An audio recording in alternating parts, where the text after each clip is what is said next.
श्री स्वामी समर्थ. स्वामी महाराजांच्या कृपेने तुमच्या सर्व इच्छा मनोकामना पूर्ण हो.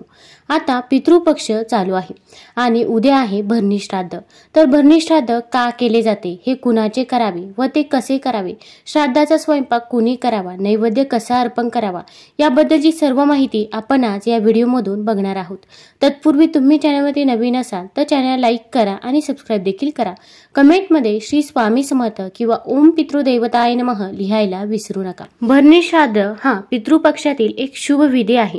ज्यावेळी अपराह्न काल दरम्यान भरणी नक्षत्र असते. बहुधा हे नक्षत्र चतुर्थी म्हणजे चौथ्या दिवशी किंवा पंचमी पाचव्या दिवशी तिथी दरम्यान असते आणि त्याला अनुक्रमे चौद भरणी आणि भरणी पंचमी असे देखील संबोधले जाते. मृत कुटुंबातील सदस्याचा श्राद्ध समारंभ देखील भरणी तारकावर केला जाऊ शकतो. ज्या तिथीसह मृत्यूची वास्तविक तारीख दर्शवतात.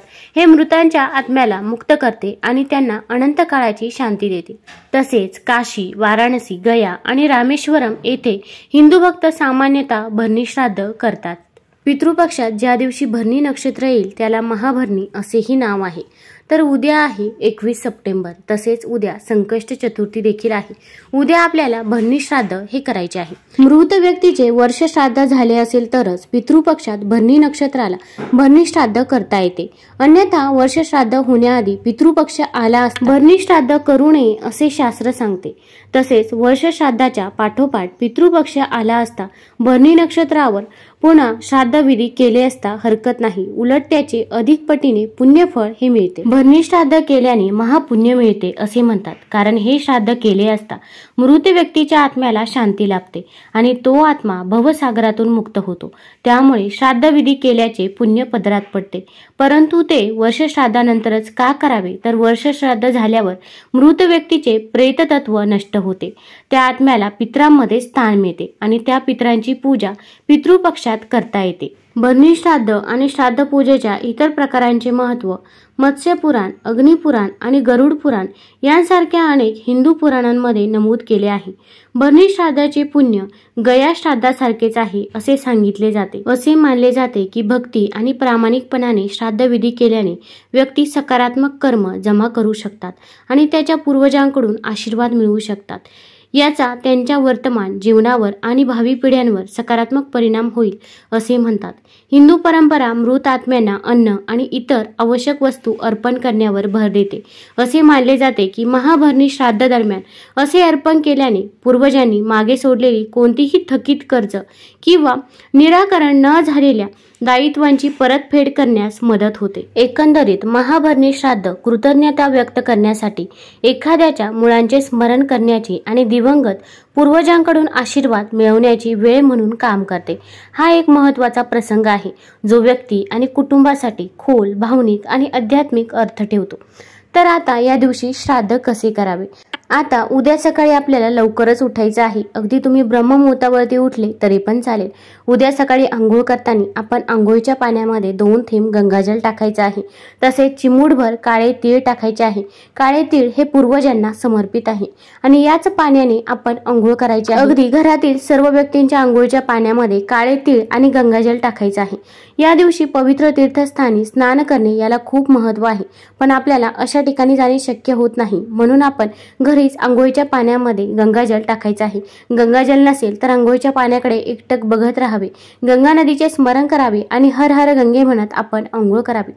आता यानंतर या दिवशी आपण एका मातीच्या भांड्यामध्ये थोडंसं पाणी घ्यायचं आहे. मग अगदी तुमच्याकडे सुगड असेल त्या सुगडमध्ये जरी तुम्ही थोडंसं शुद्ध जल घेतलं तरी पण चालेल.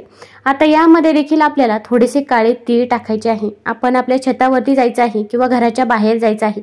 आपण दक्षिण दिशेकडे तोंड करायचं आहे आणि आपल्या पूर्वजांना हे पाणी आपण अर्पण करायचं आहे.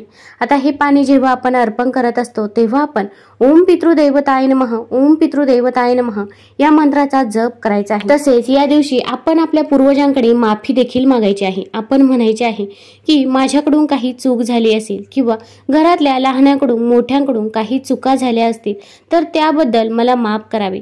पण इथून पुढे माझ्याकडून जशी होईल तशी सेवा मी तुमची नक्की करेल. तुमचा आशीर्वाद हा आमच्यावरती सदैव असू द्या. तुम्हाला काही अडचणी अडथळे येत असतील तर त्याबद्दल देखील सांगावे. भरपूर वेळा पूर्वजांची एखादी इच्छा मनोकामना पूर्ण राहते, ती पूर्ण होत नाही आणि त्या त्याचा त्रास आपल्याला देखील भोगावा लागतो। तुम्हाला जर ती इच्छा पूर्ण करणे शक्य असेल तर ती तुम्ही करू शकता, किंवा जर करणे शक्य नसेल तर पूर्वजांकडे आपण याबद्दल माफी क्षमा मागायची आहे, पूर्वजांची आपण सेवा करायची आहे।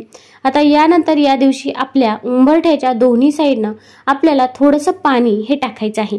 शक्यतो पाणी हे तुमच्या माठामधून घेऊनच ते पाणी आपण आपल्या उंबरठ्याच्या दोन्ही साईडनं टाकावं, कारण की या पितृपक्षाच्या काळामध्ये आपले पूर्वज पृथ्वीवरती येतात आणि ते आपल्या उंबरठ्याजवळ तसेच किचन जवळ देखील येतात। असं उंबरठ्याजवळ जर पाणी असेल तर ते पाणी पिऊन ते तृप्त होत असतात, म्हणून असं पाणी आपण उंबरठ्याजवळ दोन्ही साईडने टाकायचं आहे। तसेच ज्या मुलींचे विवाह हे वेळेवरती जुळून येत नाही किंवा अगदी लग्नाचे जे काही प्रॉब्लेम आहे त्यासाठी अशा व्यक्तींनी आपल्या उंबरठ्याच्या दोन्ही साईडला थोडंसं गव्हाचं पीठ हे टाकायचं आहे। आता या दिवशी आपल्या पितरांचं भरणी श्राद्ध आहे, मग याचा स्वयंपाक कोण करू शकतो? तर जो व्यक्ती गेलेला आहे त्या व्यक्तीची पत्नी हा स्वयंपाक करू शकते, किंवा जर पत्नी स्वयंपाक करू शकत नसेल तर अगदी तिच्या भावकीतल्या कोणत्याही महिलेने हा स्वयंपाक केला तरी पण चालेल। फक्त मासिक धर्म असेल तर त्या काळामध्ये त्या महिलेने स्वयंपाक हा करू नये। आता या स्वयंपाकामध्ये कोणत्या भाज्या असणे आवश्यक आहे? आता आपण दुधाची खीर बनवायची आहे, मग तुम्ही शेवयांची खीर देखील बनवू शकता। काही ठिकाणी धान्यांचा वापर केला जात नाही। तसेच आपल्याला डांगराची देखील भाजी बनवायची आहे। डांगराला काशी फळ म्हटले जाते। डांगर व भोपळ्याची भाजी देखील बनवावी। आता आपण अगदी आपल्या पूर्वजांना मांसाहार आवडत असेल तरी पण मांसाहार हा चुकूनही बनवायचा नाही, किंवा आपण जे काही जेवण बनवत असतो तर त्यामध्ये कांदा लसूण हा पूर्णपणे वर्ज्य करायचा आहे, कारण की कांदा लसूण हा तामसिक आहारामध्ये मोडत असतो। त्यानंतर कोणत्या भाज्या बनवाव्या? गिलके, कारले, गवार, भेंडी, मेथी, चक्की, डांगर, मुगाची उसळ, चवळी, भात, खीर, पुरी, भजे आणि उडदाचे वडे हे सर्वात महत्त्वाचे आहे। उडदाचे वडे बनवायला आपण विसरायचं नाही। आपण जे काही जेवण बनवणार आहोत ते जेवण हे सात्विकच असावं, ते मसालेदार नसावं याची काळजी घ्यायची आहे। आता आपल्या पितरांचं ज्या दिवशी श्राद्ध आहे त्या दिवशी आपण किचनमध्ये एक मडका भरून ठेवायचा आहे, किंवा अगदी तुम्ही सुगड भरून ठेवलं तरी पण चालेल। ते पाण्याने शुद्ध जलाने भरायचे आहे। त्यामध्ये आपल्याला थोडेसे काळे तीळ टाकायचे आहे आणि दुर्वा टाकायचे आहे आणि त्यावरती झाकण ठेवायचं आहे। असं पाणी आपण पितृपक्षामध्ये अगदी 15 दिवस रोज भरून ठेवू शकतो। रोज जर शक्य नसेल तर कमीत कमी पितरांची जेव्हा श्राद्धविधी आहे त्या तारखेला जरी तुम्ही असं पाणी भरून ठेवलं तरी पण चालेल। याच्यावरती आपल्याला झाकण देखील ठेवायचं आहे। दुसऱ्या दिवशी हे पाणी तुम्ही एखाद्या झाडाला टाकू शकता, मग तुळस सोडून दुसऱ्या कोणत्याही झाडाला तुम्ही हे पाणी टाकायचं आहे। आता आपल्या पितरांचं श्राद्धविधी आहे, या दिवशी आपण आपल्या घरामध्ये एक दिवा देखील प्रज्वलित करायचा आहे। तर आपल्या घरामध्ये दक्षिण दिशेला आपण एक दिवा प्रज्वलित करायचा आहे। मग यासाठी तुम्ही मातीची पंती घेऊ शकता किंवा कणकेचा दिवा घेतला तरी पण चालेल। या दिव्यामध्ये आपल्याला थोडेसे काळे तीळ टाकायचे आहे। दिव्याला हळदी कुंकू लावायचे आहे। दिव्याची वात देखील दक्षिण दिशेकडे असावी। आता त्या दिव्यासमोर बसून दिव्यासमोर आसन घ्यायचं आहे, तिथे बसायचं आहे आणि आपल्या पितरांचं स्मरण करायचं आहे। आपल्याला ओम पितृदेवताय नमः, ओम पितृदेवताय नमः या मंत्राचा 108 वेळा जप करायचा आहे। तसेच आपल्याला पितृस्तुती देखील पठण करायची आहे। आपण पितरांची सेवा या दिवशी आवर्जून करायची आहे। तुम्हाला जर हा व्हिडिओ आवडला असेल तर कमेंटमध्ये ओम पितृदेवताय नमः जरूर लिहा। धन्यवाद।